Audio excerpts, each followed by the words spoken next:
everyone for joining us for our third and final session for our Cultivating Financial Clarity workshop series. We're going to get started with just a round of introductions, and then we will jump in with our presenter tonight, which is Carolyn Wild. She'll be talking more about Ag Financials 101. So my name is Jennifer Solf. I am the Education and Outreach Coordinator with Win-It ACES, and ACES stands for Agricultural Community Enhancement and Sustainability. We are a grassroots-led nonprofit here in central Montana, and I will pass it over to Megan.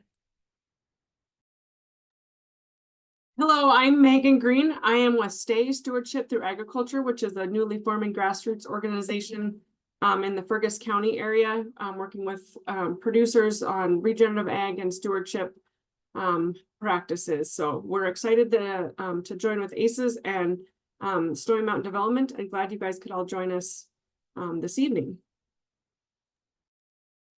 And lastly, I am Abby Byerly. I am the Food and Ag Center Director here at Snowy Mountain Development. Snowy Mountain Development is an economic development organization that serves the 6 counties in central Montana.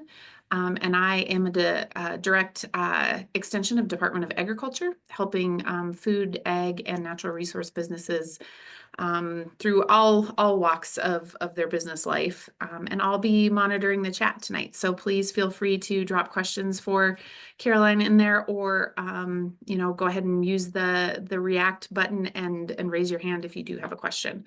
But without further ado, let's turn it over to Carolyn. Thank you, guys, gals. Yeah, like Abby said, I'm very much, be here, be present. If you want to have your video on, that's great. If you're feeding kids or dogs or husbands or whatever, totally fine. Show up how you can and when you can. If you've got questions, let me know, or I will talk into no. Okay, I'm gonna share my screen. Can you guys all see that? Awesome. Okay.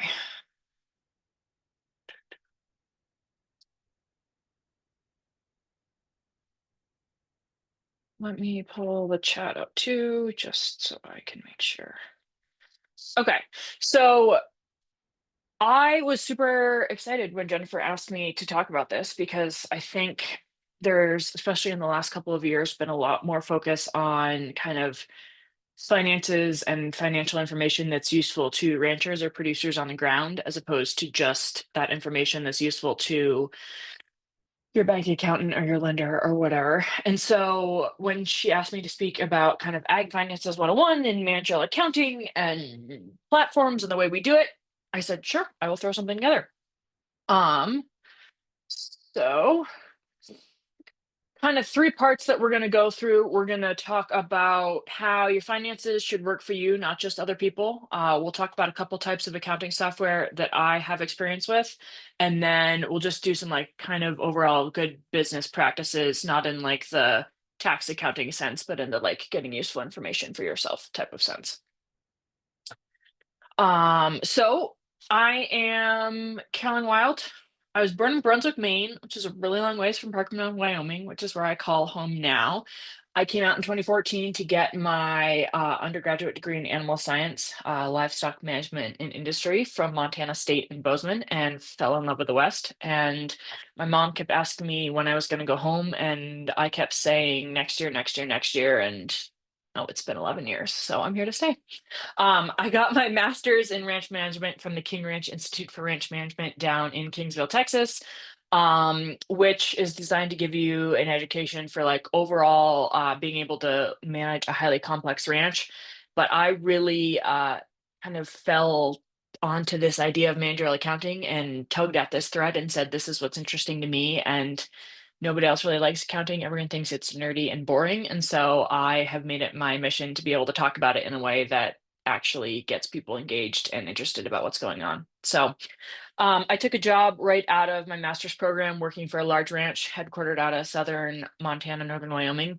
And then I realized that I really wanted to help people learn and implement things and have a little bit more on the ground reach with more people. So I started my own business, Wild Ranch Solutions, and I kind of have two arms of that. One is education opportunities like this, and one is actual consulting where I work with ranchers and their books and their businesses to get information and systems that work for them. So, part one, making your finances work for you. We're going to go over kind of some general things that I think people have touched on a little bit in the other sessions, but more on a managerial accounting basis. So when I talk about managerial accounting versus tax accounting is everything that you do to not get in trouble with the IRS, whereas managerial accounting is all the information that you can take from your finances to make business decisions about enterprises, what's working, what's not, should you expand, all of those things. So first thing we're going to talk about is expensing versus capitalization. And my caveat with all of this is going to be that your tax accountant or your regular accountant might say something different, and that's totally fine. I am talking about what is useful for you on the ground trying to make decisions. So expensing versus capitalizing is when we spend a sum of money, do we decide whether it's going to show up on our profit and loss statement or our balance sheet? Basically is the question that we're going to ask. So if we're building a calving barn or we're building a hay barn, something like that, and it costs us quite a bit of money, if we spend $100,000, do we want that calving barn to have to be paid for in 1 year, or do we want it to have to be paid for over a big period of time?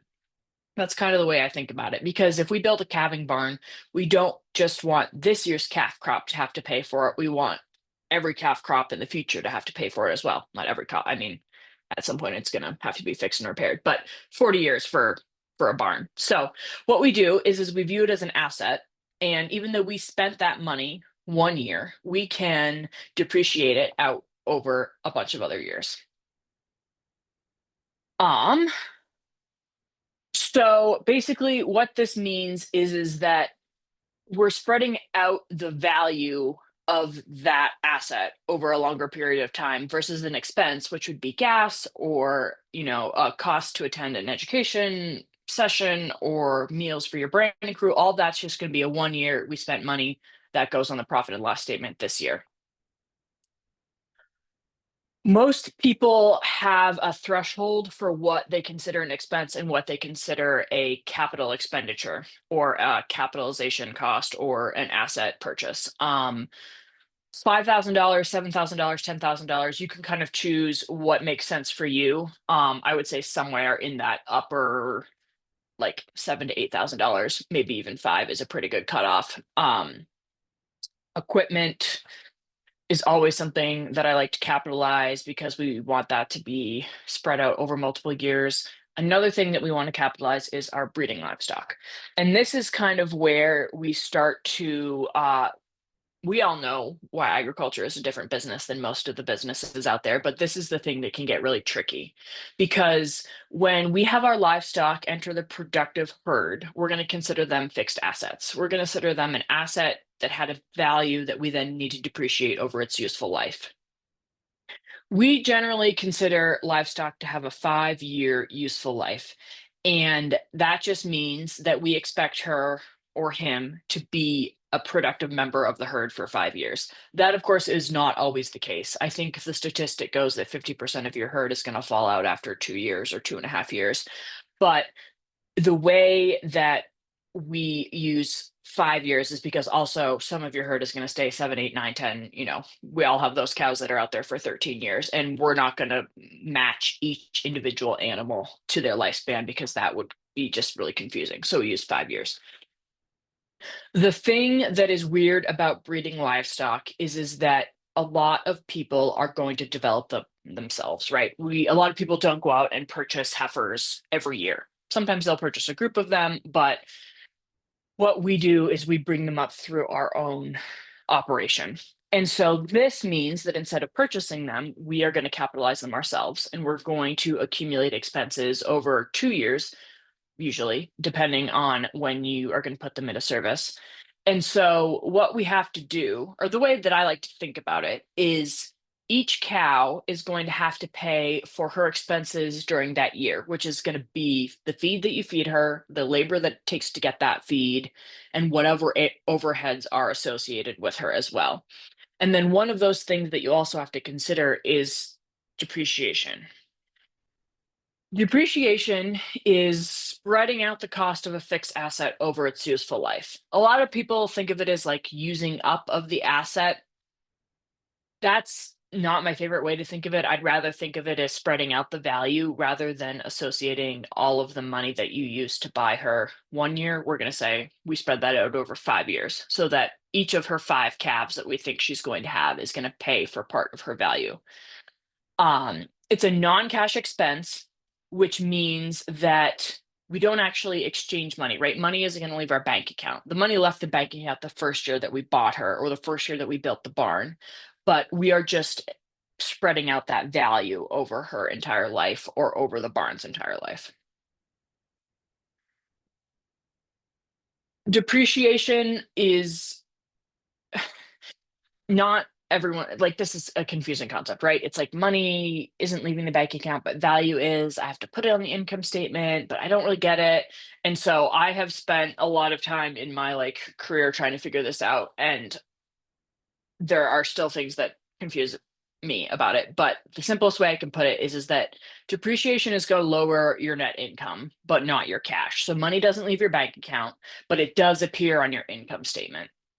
So I think you guys talked about the 3 financial statements in one of the previous, I think the first presentation, but the 3 big ones we talk about are the balance sheet, our income statement or our profit and loss. Those are the same thing. And then our cash flow statement.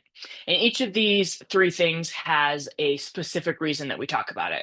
Our balance sheet is going to be all of our value, all of the loans that we took to get that value, or all the equity that we put in to get that value. Our profit and loss statement is going to be whether we made money or not. And then our cash flow statement is going to be where is the money coming and going out of our account and at what time. And so a capital purchase or capital expenditure, like a barn, is going to come out of your cash flow statement, right? That $100,000 has to come somewhere, whether or not it's a loan or it's investment money from somewhere else. And so that's why it's going to show up in the cash flow statement. But the depreciation associated with that barn will show up in the income statement for the next however many years. And some of these are just considered, it has to balance out. It's all in an equation, right? Assets equals liabilities plus equity. And so everything that you has to be in balance with one another. And sometimes it seems like we do funky things, but it's just to make sure that everything stays in line. And yes. So to calculate depreciation, we take the purchase price or the capitalization cost, and we'll talk a little bit more about capitalization costs later on, but capitalization cost is just what it costs you to put that animal into service. So a bred heifer would have a capitalization cost if you raised her from a calf, a baby calf, all the way up to when you confirmed her bred. Whereas if you bought a bred heifer, that would be the purchase price. But basically, depreciation is going to be the purchase price minus the salvage value divided by the useful life. The salvage value is, it's kind of a weird way to think of a cow, but salvage value for a car is what we would scrap it for at the end of its life, or what we would sell it for as a beater once you're done with it. The salvage value for a cow or a bull is basically going to be what you can sell her for on the just like cull market at the end of her life.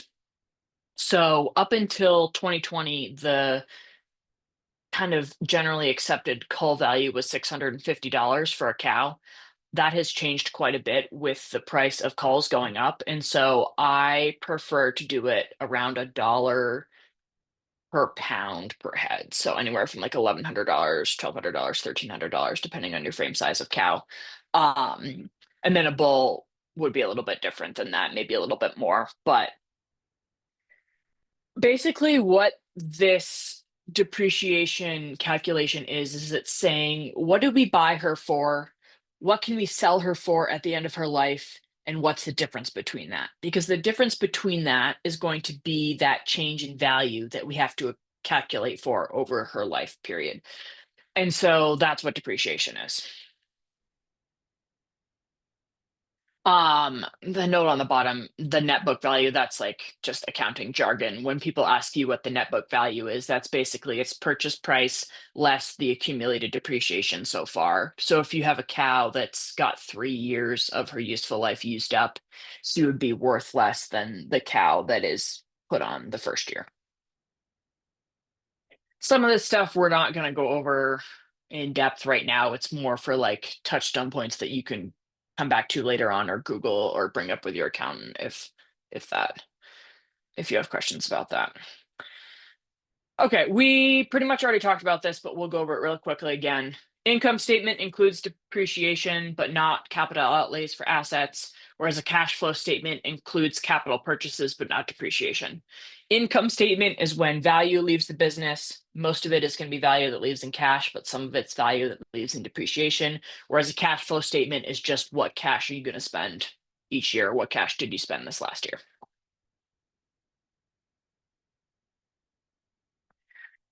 Okay, cash versus accrual accounting. For the most part, tax-based accounting and what you file your taxes on is cash accounting. All that means is that when cash leaves your business, that's when we count it coming out of your bank account. This works for most businesses because when you spend money, you get income pretty near that time period. Not always the case for agriculture, right? We will buy hay in the fall or the summer, and then we'll feed it through that winter. And so that winter sometimes can half end up on the next year's income statement. And so we've spent money in one tax year, and then that value we've actually used that inventory in another year. And that's why we can get pretty wonky ideas about like what's going on, because they cross tax years. Not only can they cross one tax year, sometimes they can cross 2 tax years, right? Years. So I like to capitalize replacement heifers when they're confirmed bred with their first calf. So when she's about a 1.5 years old. Some people like to do it when she's had her first calf or confirmed bred with her second calf, which is like 2 whole accounting years. And that's a real pain in the butt to accumulate all those expenses. Basically, what we're saying is accrual accounting, we match when the expenses actually are matched with our income. That's all it is. So if we weaned calves in 2022 and then we feed them over the winter and we sell them in 2023, all of the expenses that those calves have to pay for, which is going to be everything that their mom did, right? Because the whole point of a cow is to have a calf that pays for her to stay on the place.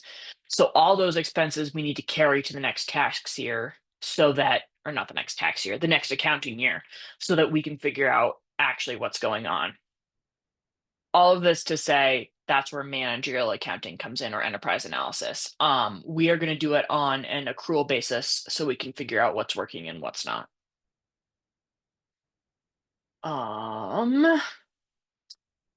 So one of the biggest reasons that ranching is so different than carpentry or, whatever else you want to talk about is that we are an asset-based business for the most part. Cow calf producers are going to be using their assets, which are their cows, their land, their tractors, to create value. And we don't want to sell or buy those assets to have that value creation, right? We don't want to have to sell cows or sell land or sell tractors in order to have money come in, because those are the things that we're using to create money, create value. Whereas most businesses are margin based, so they just care about the cash flow, right? They're like, we know it's going to cost us this much in someone doing it, this much in materials, and here's the profit margin we want. I'll add all those together and then I can charge it out. And 6 weeks later, all of the money I spent will have come back in when someone pays me. That's not the case in agriculture. Sometimes it is. If you have a custom grazing business or you're doing yearlings, something like that, that could very well be a margin business. But a lot of typical agriculture businesses are these asset-based businesses. And so we have to figure out how we can create value using our assets and using assets that are eroding as well, right? Because the value of a cow or the value of a tractor is going to go down. All of our assets decrease in value, which is depreciation, except for land, which appreciates in value, which is, of course, why land is such a hot commodity. So all of this to say, 60 to 65% of ranching costs are fixed. They're overheads. They have to be paid no matter what. They have to be paid whether you have 50 cows on the place or 500 cows on the place or 0 cows. There are land payments, this is utilities, this is, repairs on the tractor. This can be a manager or a family expenses, depreciation costs. How can we produce something, usually calves or lambs or hay, or maybe some services to cover all these fixed costs? And then we also need to cover the variable costs associated with it. And so when we look at these numbers, if we're 60% overheads and 40% direct costs, we can only tinker with those direct costs so much before we kind of have reached the point of no return and you're starting to impact your production when you are cutting direct costs. And that's when we want to start to look at our overhead costs and figure out, what are our overheads? How much are they? What value are they creating? Can we take away some of those overheads, or can we get more turnover to talk about, to figure out whether or not we can cut those overheads in half? And so all of these questions are coming towards, how do we know if something's making money or not? This is where managerial accounting comes in.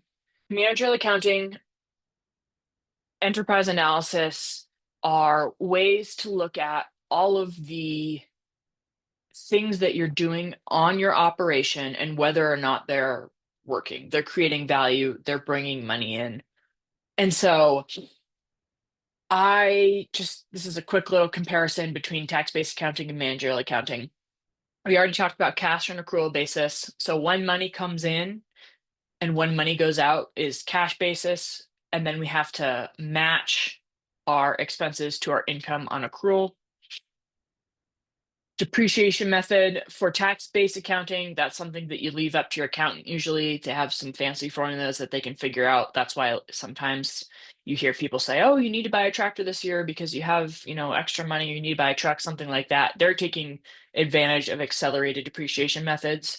Whereas when we're looking at managerial accounting or enterprise analysis, we want to just see true performance. And so we're just going to depreciate it out straight line, divide it by 5. Each year is going to get the same amount for cows. For tax-based accounting, the IRS doesn't require you to capitalize livestock.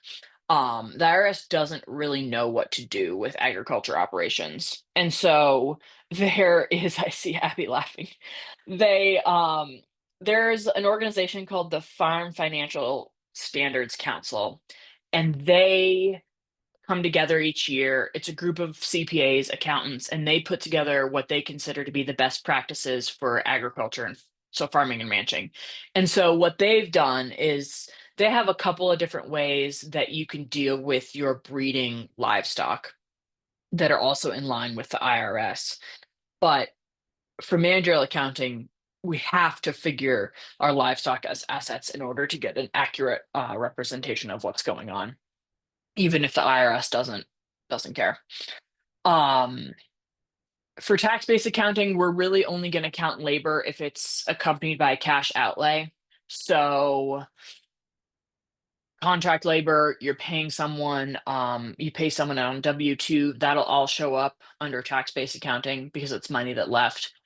On managerial accounting, I encourage you to put in some sort of monthly expense for an owner's management and labor, even if you're not actually taking money out, because we want to try and figure out what your true costs are. And we're going to talk about this more later, but accounting for that labor, farmers and ranchers work really hard. We should be compensated for that.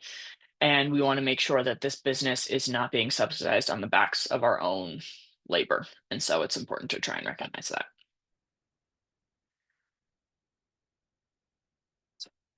This is, again, kind of picky, but cattle are assets, and so when we sell an asset, you have a gain or loss on an asset, and so that's why it is really important to keep accurate inventory, because when things die or when things are sold as culls or when they disappear because you know things happen and sometimes they don't come back, we need to have good inventory because we need to write them off the asset list.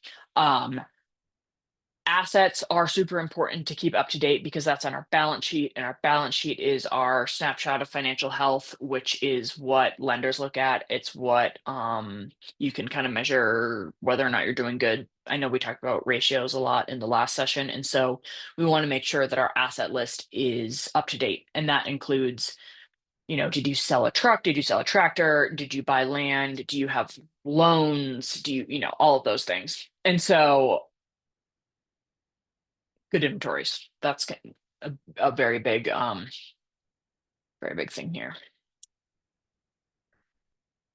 We talked about this a little bit, but when we raise our replacement stock, if we don't capitalize cows as assets, basically what we're saying is all of the mother cows in the herd are paying for the replacements that we're raising that year. Whereas we really want to look at how much money did it cost for us to put those replacement heifers into service, and then how much did it cost to keep a mother cow herd. I use cow calf for pretty much everything. If you're doing sheep, it works for sheep too, or other things, but I talk cow calf. And so then we also want to look at the mother cows. What did it cost us to raise them, plus the erosion of, their value through depreciation. And so it sounds complicated, but basically we just split out our enterprises, and we'll talk about that later too. But something that's important too is we want to capitalize our animals on a cost basis rather than a market basis. I think it was the guy from Ag West who talked about wanting a market basis balance sheet. And that's fine for lenders and that's fine for, your accountant and whatnot. You also need to have a cost basis one, because you need to know actually what it costs you to put animals into service, actually how much it costs you to buy the land, to buy the trucks. Because if we don't have the basis and the benchmark of what it actually costs us, we're never going to be able to compare it to the market, because the market's always changing and it's not an accurate representation of your individual operation. And so if we have that cost and market one, we can compare and see kind of where maybe you're really good at doing something that the market wants. Maybe you're really good at raising replacement heifers that are great out on Eastern Montana prairie, and you can sell those for $2,800 and it costs you $1,600 to make them. We should be able to see that and say, holy crap, look at the difference here. Maybe we should have a business opportunity out of this. But if we put them on our balance sheet at the market rate, no matter what it costs us to put them into service, we won't ever know that. So I encourage you to keep two separate balance sheets, a cost one and a market one. Okay, that was Ag Financials 101 for how it can actually make useful sense to you and not just your lender and your banker. That was a lot. That was quick. Questions, comments? Take a breather.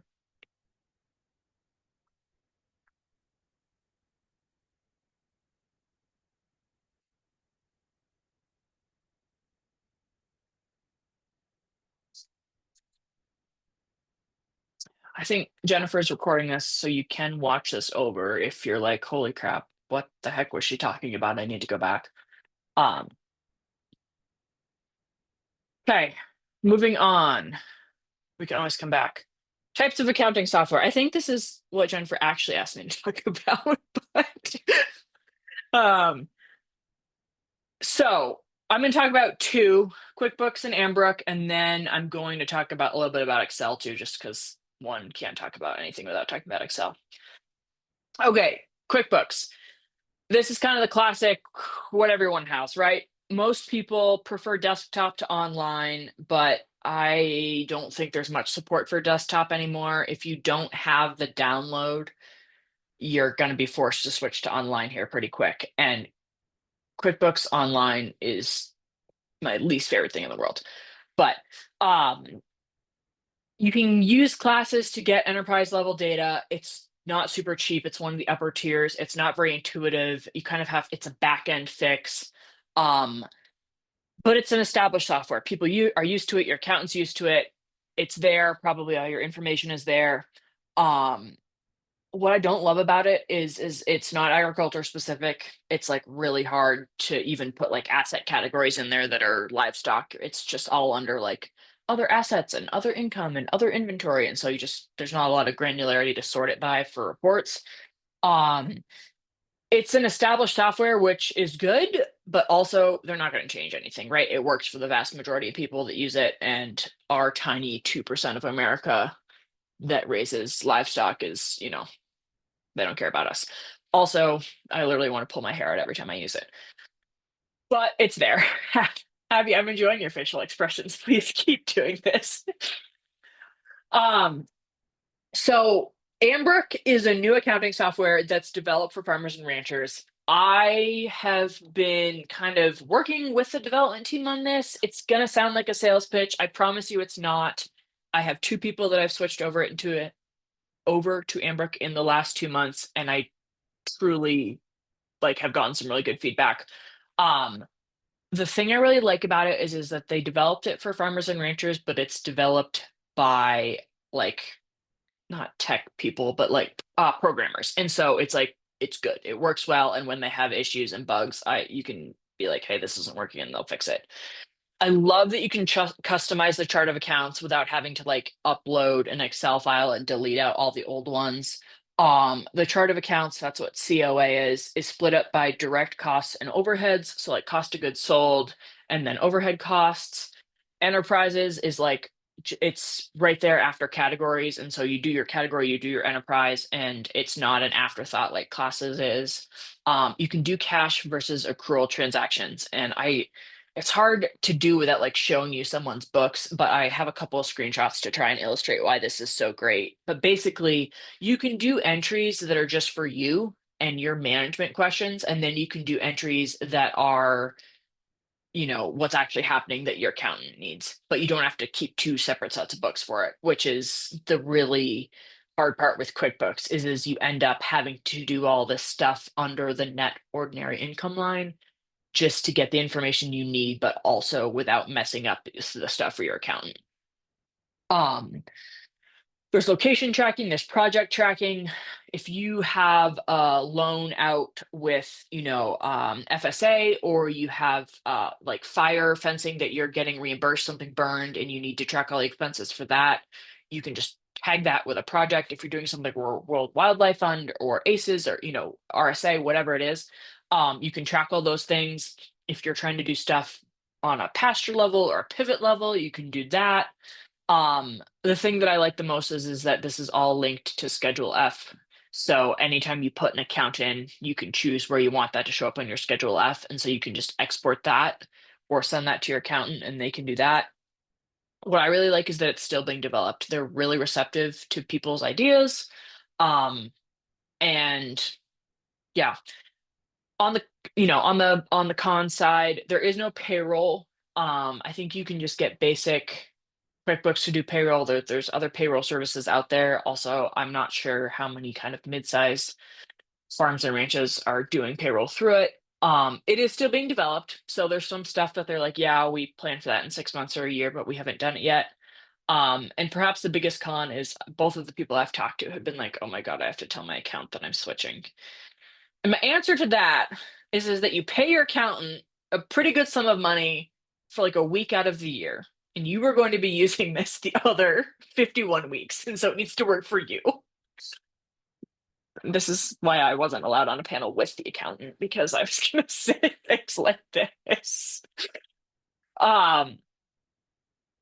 Okay, so this is a screenshot from the chart of accounts, which they call categories in Ambrook. As you can see here, there's cost of goods sold. So for feed purchased, I have different ones like hay, straw, dried distillers grains, mineral salt, all that's in there as a subcategory.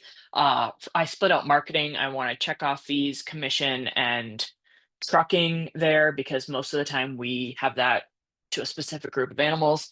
And then I did veterinary for cost of goods sold for this particular ranch. And then operating expenses, I didn't bring them all in, but it's alphabetical. So, bank fees, we did buildings, repairs and maintenance, contract labor, and some of that contract labor is going to be direct to an enterprise, and that's fine too.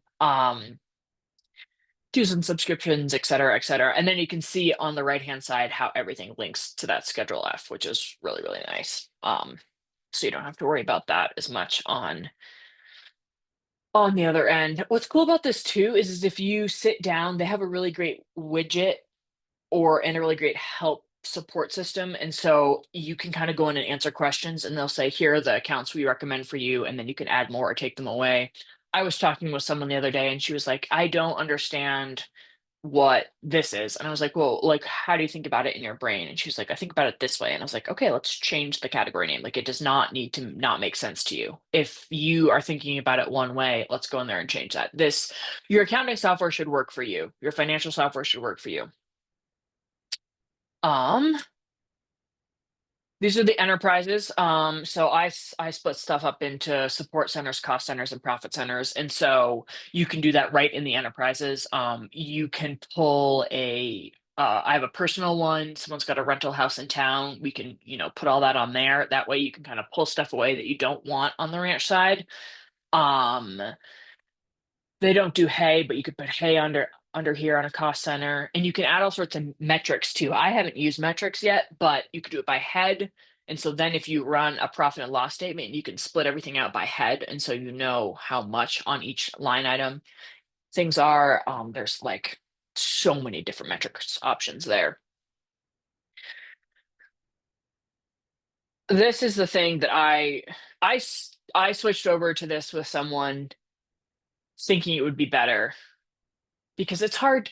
I'm not currently on an operation. And so I was like, I can kind of put together information to play around with it and see how I like it. But really, the best thing to do is going to be find someone who's in the weeds of it all and figure it out. And I was lucky to find someone who wanted to switch and wanted a fresh start. And so we did all kind of the background information, and she was like, this works and I like it. And I liked it. And that was all great. It was when I got to this step that I was like, okay, no, I'm sold. I like it better than QuickBooks. And that's this cash versus accrual thing.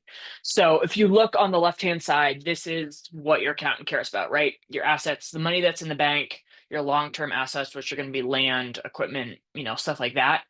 But on the right-hand side, if you do an accrual one, you can see all the stuff that I have in inventory. And so this is at the very end of 2023. And so I wanted to carry the costs for backgrounding some calves in the fall of 23 over to 24. And the reason I want to do this is because there's no income associated yet with those costs. We're going to sell that stuff in the fall of 24. And so I need to bring all those costs with me. The accountant doesn't care about that. We spent the money in 23, and so they're going to write it off in 23. It's the same thing for the purchase stalkers. That's the actual cost of all of those stalkers that I want to carry into 2024. And then those replacement ewes, they've got a small sheep flock that they are developing ewes out of. And so those ewes aren't going to come into service until this next year. And so I'm carrying those costs with me rather than the ones that we sold having to pay for it. So what I mean there is, when I was first introduced to agriculture and accounting, the prevailing thought was the steers and the cull heifers that you sell in the fall, you have to make enough off of those to cover saving all of your replacement heifers, right? So the money that you bring in from the steers and the cull heifers that you sell has to be greater than all of the money you spent throughout the year getting all of your calves weaned. And that basically is letting the heifers ride for free. And so what we want to do is we want to split it up, and we want to say, okay, we sold all of the steers and 10% of the heifers. And so if it was a 50-50 split, heifers and steers, and we sold 10% of the heifers, we're going to say 60% of the calves got sold, 40% of the calves are still on the ranch. And so 60% of the direct costs, 60% of the overheads are going to be associated with those ones that we sold. And then the 40% we're going to accrue and carry with those replacement heifers until they get put into service. And we can figure out exactly how much it costs us to raise those. And the reason that that is important is because as much as we all think we are the only ones capable at raising replacement heifers that can thrive on our ranch, if you're paying $3,500 per replacement heifer to raise it on your own and you can buy them for $1,800, I would maybe think about whether or not someone can do that better for you, and you would be better off selling bigger heifers somewhere. And we don't really know that unless we do this managerial accounting or enterprise analysis to figure this out. That was a tangent off of the balance sheet, but there's two different balance sheets. Um, I use Excel kind of as my background for pretty much everything that I do. That's where I keep inventory and that's where I do allocations.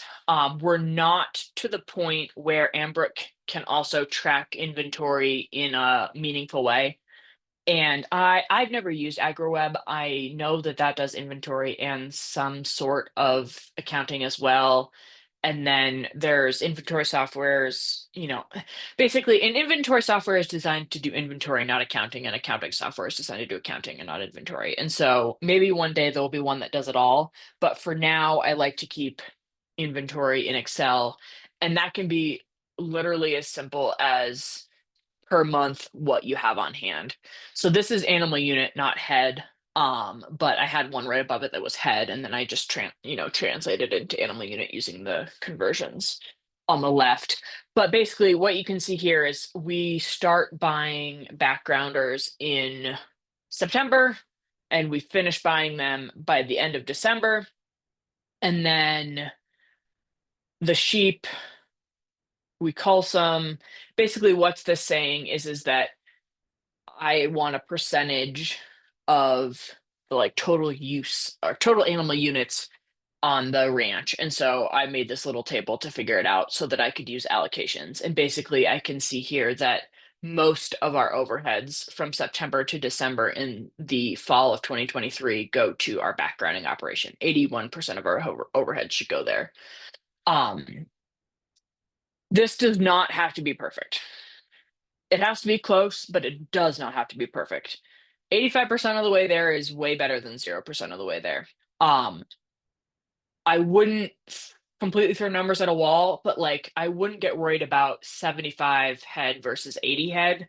I would be worried about 1,000 head versus 700 head, if that makes sense. If you don't have a perfect count, if you're missing 10 head out of a couple hundred, that's not a huge deal. We're just trying to get like most of the way there. So we can do some bigger allocation criteria for stuff. On that hand, be realistic. If stuff comes in at 500 pounds, account it for 500 pounds. If you are empty in your feedlot for a month and a half, account for that. As my professor used to say, garbage in is garbage out. So everyone wants to do the really fun analysis to figure out what's going on at the end. But if we don't put the effort in to get the good information to do the analysis on, the analysis will not be worth anything.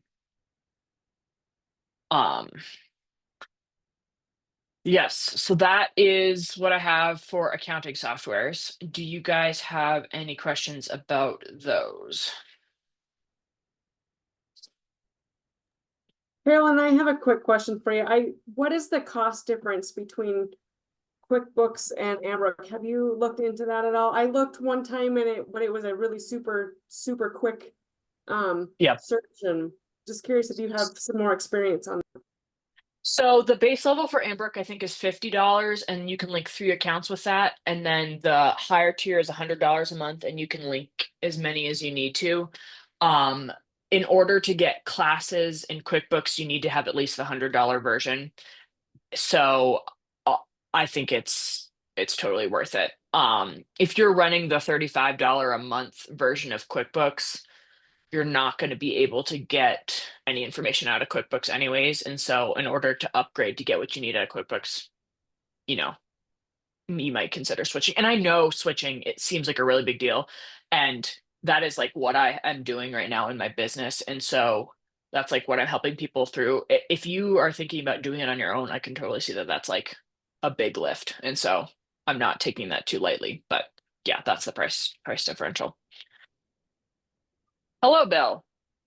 Hi, Caroline. So yeah, I'm intrigued by this Ambrose. Can you little more back. How do you come across it? How long you've been working with it? And how many of your clients or other people you know are using it? I came across it a year ago when I was working on a pretty big ranch. We were looking to switch financial softwares, and so I met with them. And at the same time, I also came across it through my master's program because one of the key tenets of our master's program is to learn how to do managerial accounting. And we have always been using QuickBooks and kind of jerry rigging it to get what we need. And so my professor asked me if I would look into Ambrook to see if it was something that I thought we could use. And so I kind of came at it from those two different views. And I realized that it wasn't quite big enough, not big enough, but it wasn't what we needed for the ranching operation I was on, which was like multiple feedlots and farms and units. Like that was a lot of moving parts. But in terms of a pretty like 1,000 cows, one location, something like that, that it would work really well. And so when I started this business this summer, I started to work with the team just kind of monthly to look through stuff on the back end and say what I liked and what I didn't like, and just on a like how it could get better for the managerial accounting side. And so I have two clients that I have switched in the past like 3 months, and they are both really liking it. I think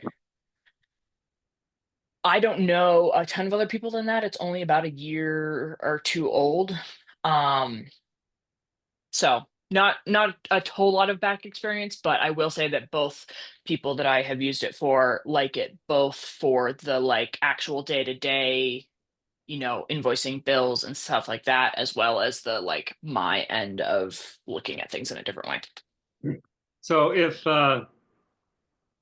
Dan and I were just wanted to say, well, I'd like to visit with you for about I mean, we wanted to just have you kind of go into the weeds a little bit more about comparing what, we do with the QuickBooks with this.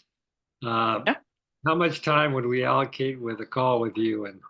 And of course, there would be a cost to that. But I'd be curious just to see um, if it really was attractive to my wife who always wrestles with these software programs. Yes. Yeah, I would be happy to. I think probably in an hour or an hour and 15 minutes, we could get to kind of the root of what you guys need, what's not working for you and her, and whether or not that would switch with Ambrook. Yeah, very good. Thanks. Yeah, you're welcome. Okay, I see stuff in the chat. At what point do you know it's wise to hire an accountant? I've been using Ambrook, but I bet I still need to set up whatever. Okay. So I think in terms of an accountant, probably good to have one to like look over your taxes at the end of the year, just to make sure you're not going to end up in jail. That's like probably a little bit of an exaggeration, but for peace of mind, I don't think probably a couple hours with someone I think would totally be worth it. If you want to make it work better for you, um, I am happy to help you with that. That's something that I can do. Also, the support feature on Ambrook is really great. You can just type like a real person answers you. You don't have to sit there either. They'll email you back if you have to go do something else and say, hey, I don't think this is working well. Do you have any tips? Can you hop on a call with me? Um, Manager IO is an interesting software, handles accounting and inventory, very customizable and needs some setup. I have not looked at any of the other softwares. There may be other ones out there. I think I'm trying to go on the being really good at one or two things rather than trying to be serviceable at a lot of them. But yeah, if you see something else that's worthy, maybe check it out. Awesome. Who else has questions or concerns, comments? Good stuff. Is it safe to say that like the setup of these, whether you're using Excel or one of the softwares, or a combination, is pretty front heavy? Like once you have it set up, then can you create a system? Because I think that's a huge intimidation factor, and I've found it's helpful knowing that like it's gonna get easier from here on out. This is kind of corny, but I've told both of the people it's like a lot of money, right? I'm giving someone a bill and saying, here's what my time is going to be worth. And I say, but when you get done with this, hopefully you can go to your kid's basketball game, spend time with your family, read a book. The woman was like, I just want to read a book. And I was like, yeah, we can do that. It is totally front heavy, but if you fix it on the front and make it so it works for you every single day or every single Friday when you sit down at your desk, it's like it will pay its dividends. And also think about if you don't have to struggle for your taxes, if you can keep your balance sheet up to date so that you don't have to sit down with your spouse right as the deadline comes up and says, what the heck did we buy last year? Why didn't you write it down? So yes, totally front heavy. I think worth it. And also worth it, even like Bill said, to check in every once in a while and be like, is this still working for us? You know, if you're switching generations, switching managers, and some stuff has changed, it's worth taking a check-in. And I mean, someone told me once that creative accountants go to jail, which like I thought was funny, but also not true because everyone has a different way of doing things. Like from naming accounts to carrying inventory as cost of goods sold or inventory on the balance sheet. It's like these very little things. And it's kind of like this feeling around in the dark when you first get into a new, operation or if someone is taking it over. So yeah. What Go ahead, Megan. No, you finish, Abby. You're good. I was just gonna say, like, what does Ambrook work better than, say, QuickBooks for preparing documents for, potential like re-up of an operating loan or getting a loan to begin with? Is that a good place to start, or is it better to look like you have less? I don't know. I've never applied for an operating loan. I need to, just so that I can like say help people out with it, be like, here's what you need, here's what you don't need. I will say that the like Excel version with the numbers and then the scratched out versions, if you can do it in Ambrook or QuickBooks, but if you can do it so that it makes sense to you and you're like keeping your loans updated, and we'll talk about that in a minute, like as you go along, rather than having to do it all in one fell swoop, I think it's going to be better than just the Excel.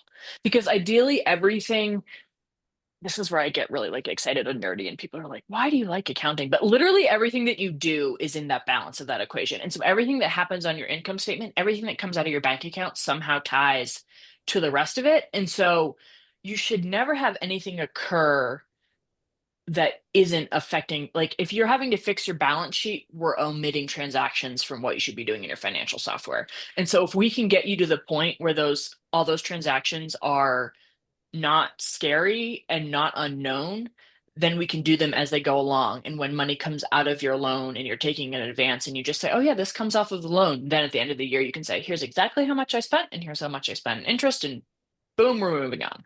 Nice. Okay. Yeah. Kind of back to Abby's first question, so the two producers that switched over, like on that upfront switching over, how long did that take for kind of a general size an average size ranch? So both of these people wanted me to do an analysis on 2024 and set them up for 2025. And so they had about 1,000 transactions from 2024. And so that takes me, by the time we account for like talking to you and getting your stuff from your loan, all the different stuff, I say that takes probably maybe 5 to 6 weeks to get all that stuff worked in on the back end. The really good thing about doing the year before, though, is that I get a really good idea of what your business is doing. And so then we can set you up to go. I can be doing stuff in 2024 and you can be moving forward in 2025 at the same time. And so we can get that chart of account set up and you can start tagging stuff and we can be talking and saying, okay, is this working? Is this not working? And I've done it twice. And, the first time I was like, okay, here's all the information for I need to ask up front. And then I got 3 weeks in and someone said the word sheep. And I was like, oh my God, you did not tell me you had sheep. And so this time I asked about sheep, but I didn't ask about something else. And it was custom grazing. I didn't ask about custom grazing this time. And I'm like, okay, well, one of these days I'll ask all the questions I need to. But yeah, so it does take some investment. I think if you wanted to just go forward, like start in 2025 right now and go forward, it would take less time, but it would still take a lot of communication.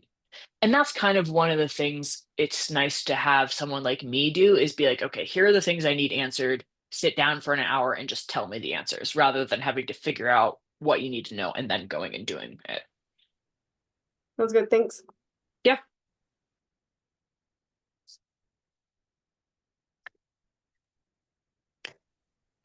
One of the things I like most about QuickBooks is the bank reconciliation features. How are those on Yeah. Ambrook?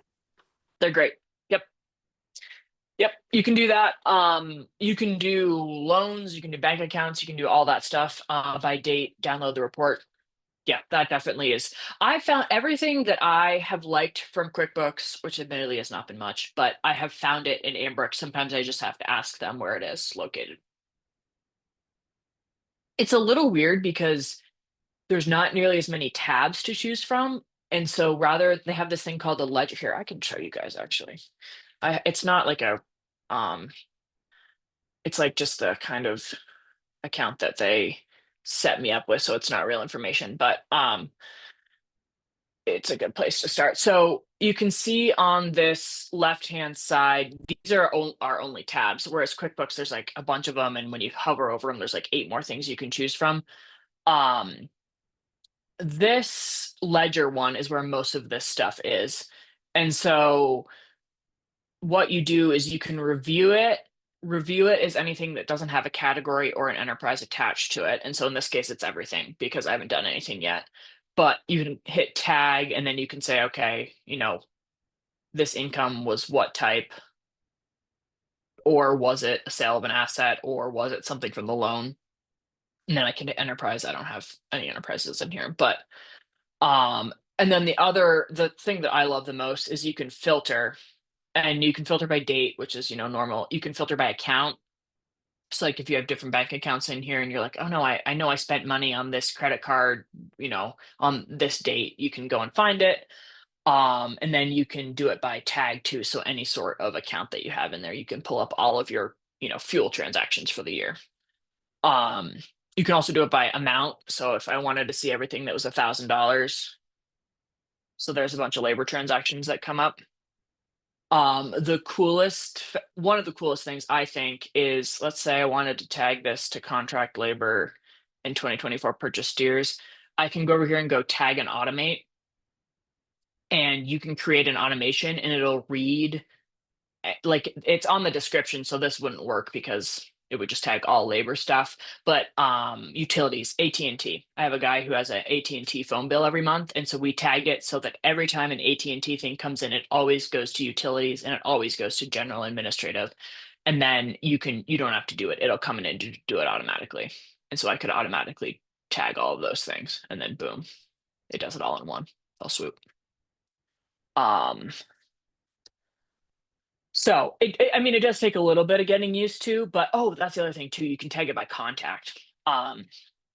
So I'm just in the first process of getting someone set up with like bills and wallet and all of that, but you can link your bank account in so that then you can either print checks directly from Ambrook, just like you do for QuickBooks, or you can have Ambrook print and mail the checks for you, if that's something you would rather do. And the thing that's really cool is, I don't think there's anything in here, but say you have checks. If you like to write a lot of checks, which some people do, those checks get imported in as just like check 123 or whatever. And then you have to go to your check register, go to your bank account, or go through your memory and say, shoot, what did I do that for? If you write the check through Ambrook, you can create what it's for. You create a bill, and that bill will kind of like hang out there until it sees that amount come in, and it'll match the two together, and then you don't have to do anything about it. And so I think that's going to be a pretty cool feature, is taking out some of the work every month or week or months, whenever you go in and say, hey, what did we actually spend money on? Hopefully we can take some of the work out of that. Because that's the not fun part. It's the having to come in off your horse, off the barn, away from the basketball game, and sit down and do this. And so if we can create some systems that are a little bit easier and more automated and better, so that then you have all the information in front of you and you can move forward to get the analysis, is the hope.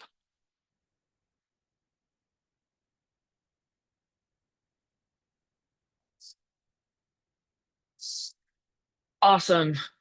I'm gonna go back to, I have a couple more slides and then we can, oh, talk some more. Okay. Really, these are just kind of three things I've seen in the last, the years that I've been doing this work or in this space, that are some kind of good business practices. Loans and operating lines. Keeping track of these is not just something that you like want to let your bank account do or your lender do. This is useful for you as well. This is one of those balance sheet things that if you keep up with it, day by day or week by week, you won't have to do so much work on the back end. Ideally, we should be able to log into your financial software and see your operating line, zero out each year or close, and then you open a new one. We don't want to have a bunch of loan payments hanging out there, just because we didn't have time to clean up that up. Banks usually don't, like, you can link your bank account with Ambrook and QuickBooks. Not your bank account, your operating loan or your real estate loan.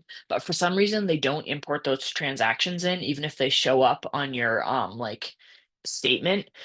But they do show up on the checking or savings account in which the money comes into.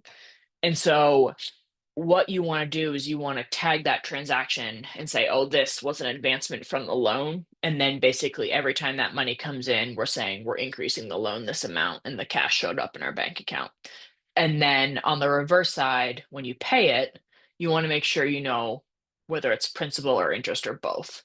And basically, what we're doing there is a principal payment affects your liabilities. It's just a balance sheet transaction, right? We're literally just shifting money from column to column, but we have to pay interest on it, right? The cost of using that money. And that is an expense that needs to go on our profit and loss statement. And something that I kind of caution about is, are you using that operating line in your personal bank account? Even if you're like allowed to do that, it creates a lot of confusion because we don't actually know how much money you're spending on the ranch versus how much you're spending in your personal life.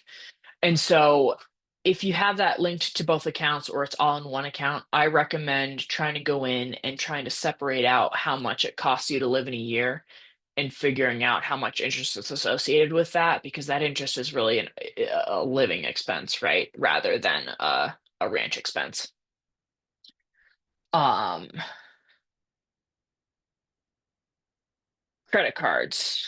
Make sure you have your credit card linked because then each transaction is going to come through and you can categorize as they go rather than having to split the bill apart every month and say this much went here and this much went here and this much went here. Because when you pay that credit card bill, it's just like a mini loan payment. You're just transferring money from your liabilities to your assets and switching it around. The real like granularity comes from all those individual transactions, and it's just easier to do it that way. When you pay the bill, you should have your credit card linked and your bank account linked. And so you should lower your bank account, right? Cash is coming out and it's going into your account. And then you can link those two together and say it's just a transfer. Different softwares have a different way of doing that, but that's super useful. And the last thing, and this is the tough one, and I know that. But paying yourself versus combining your finances. It's really tempting to have it all in one account, right? Especially if that's the way it's been. Especially if stuff is intertwined, if the ranch owns some vehicles, but you're living in a personal house or you're leasing land or you've got family, like all of that stuff is complicated. But if you can make small steps to try and disentangle those finances, we're going to get a bigger view of what the ranch is actually doing. It can be as small as if you're using an operating line for your personal use, just treat it as like a transfer. So if you need, however much a month to go into your personal account, bring that into your ranch account and then transfer it over accounts as like a living expense transfer, or that could be your salary amount, something like that. Just tag it as, personal account expenses. That way, all the money is at least coming and going into one account, and then it looks like an expense for labor or living expenses. If everything comes out of the same account, maybe try and split out those personal expenses that you know, bit by bit, month by month, and switch stuff over. And then you can do lease payments for land, you can do lease payments for vehicles. That can get really complicated because in the grand scheme of things, the type of accounting I'm talking about, I just care about how much money left. I don't really care whether it left your personal account or whether it left your ranch account. But in terms of like being able to visually see what's going on, it's a lot easier to have two different accounts. Last of all, are you taking a salary, whether it's an owner's withdrawal or a salary, depending on what type of business you're doing? Are you actually taking physical money out, or are you just kind of saying at the end of the year, we have this much money left over and that gets transferred, or that's what we live off of, or whatever? It's a pretty good exercise, although sometimes sobering, to think, what would it take to hire someone to do this job if I weren't be able to do it there? And not just hire them, but like hire them and keep them there. And so that might not just be money, that might be a house, that might be utilities, that might be feed for a horse, whatever that is. Try to put a dollar amount to that and then say, could this operation still run if I had to pay someone else that? Or can I start paying myself? Maybe not all of that right from the get-go, but some of that, so that we can make sure that this is a sustainable business and we're not subsidizing off of our labor.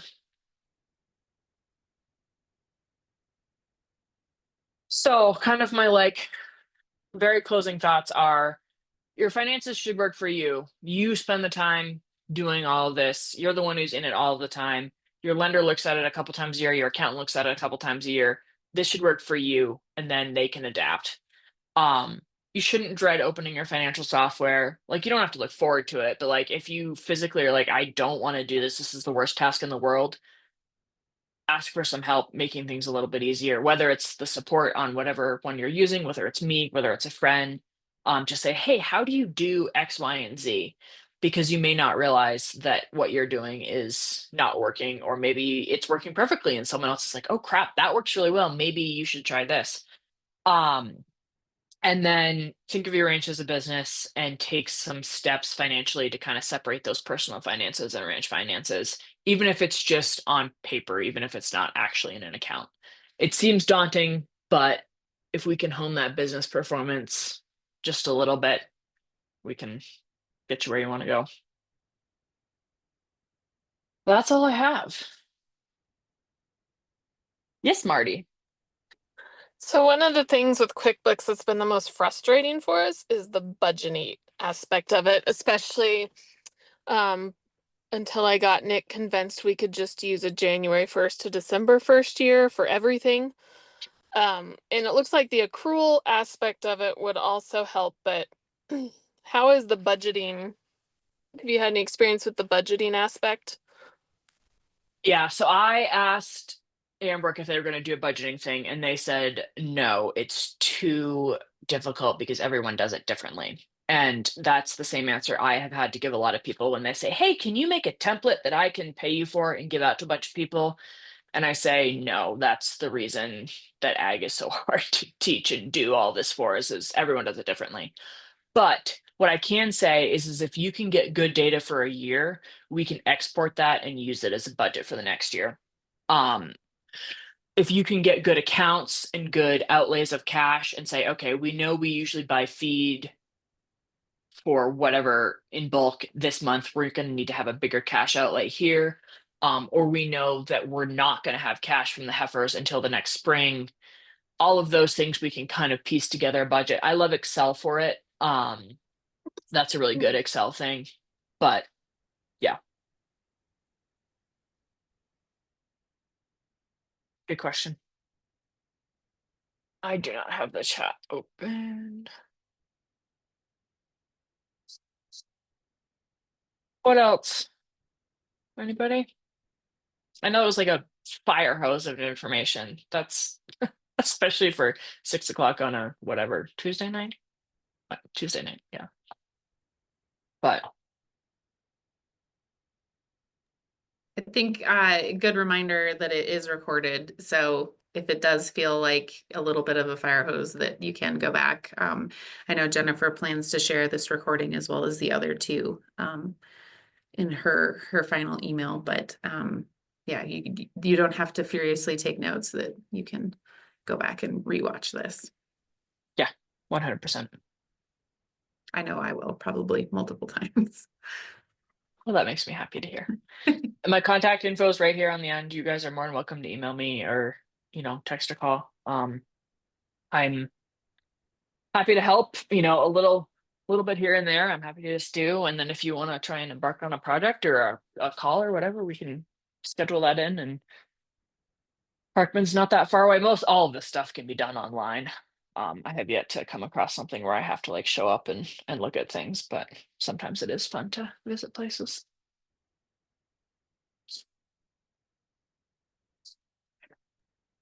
You might just have to make a little trek up through here and visit people, Caroline. And I happen to I know know. somewhere you might have a place to stay.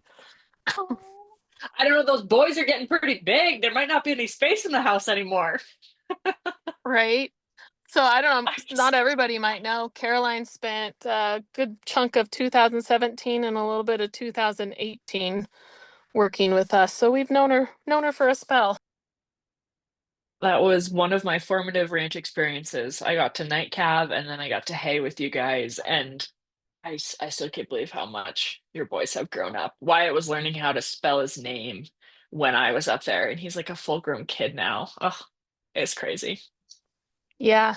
Yeah, he's changed a bit. And Johnny's like more than outgrown me. He's like 5'8" now. Oh my gosh. Oh my gosh. But yes, I do need to. I was supposed to come up for a hockey tournament a couple weekends ago, and then it was like, is snow? No, that's probably not a bad idea. That's like a spring thing. I can make that trek. Well, we'll keep you in mind for branding again. It's been a couple of years since you made branding. It has, yeah. I was in Texas, which was absolutely no fun, but I'm back now. Oh, Jennifer, did you have any sort of a wrap up just to let people know about the eval and whatnot? I can go ahead and kind of sum things up. So, as Abby mentioned, I will go ahead and send the recording out.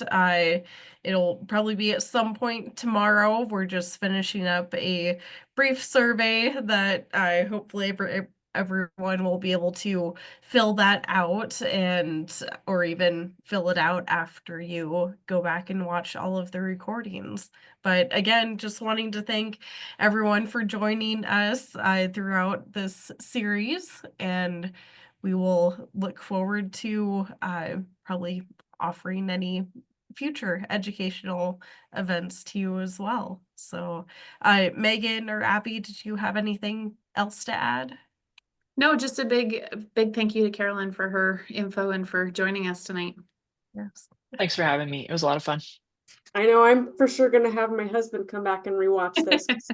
He does all of our books, and we're in that gray zone of, we still have the old school desktop version of QuickBooks that is becoming ancient very quickly, and trying to figure out Yep. what to do next. So Yeah, I think good for you for trying to deal with that before it becomes an inevitable conclusion. That's what the guy I'm working with right now, he was like, he just took over for his dad, and he said, I think we need this switch. Like, I have to carry the computer from place to place. And I was like, yeah, that's not gonna last long. yeah. Ambrook sounds intriguing. Yep. If you have any questions, they have a great support team. You're welcome to reach out to me. I'm happy to help. But yeah, of Awesome. Thank you for your time. course. All right. Thank you so much, everyone.